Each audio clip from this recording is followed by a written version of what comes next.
Ikasi dutena izan da batez ere norbere ahalduntze prozesu batean laguntzeko izan daitekeela ikastaro hori, ez? Batez ere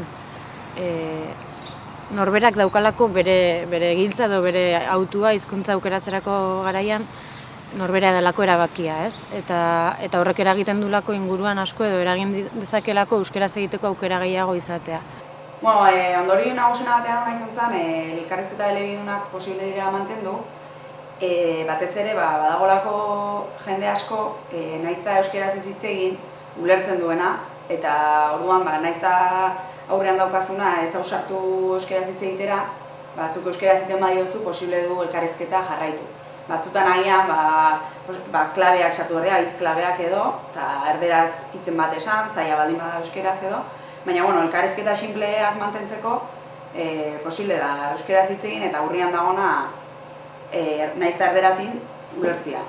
Bestek ere eskertzen digute euskeraz egitea, ez? Euskaldun berri bati adibidez gazteleraz egiten badiogu aipatzen zuen, ez? Etepeko ikastaro eman zuenak, favore gutxi egiten diogula, azken finean esaten ari gana da, zuk ez ez nahiko ondo egiten euskeraz nerekin egiteko, ez? Nire partetik bintzen zetorren argi ikusten, ez? Euskeraz aizeanian eta aurrekoak erderaz egitzunean batzutan etzea ondo sentitzen.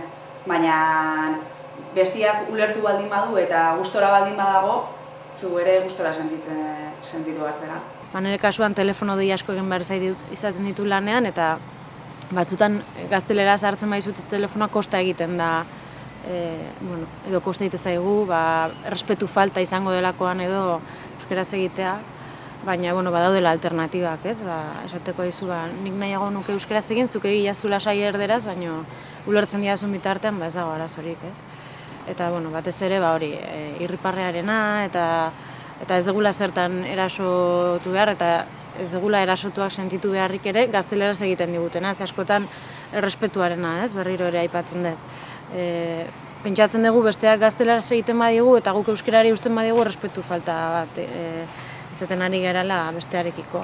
Eta ez zait iruditzen nola denik, eta nik uste ahalduntzearena batez ere hortik dijoala, ez?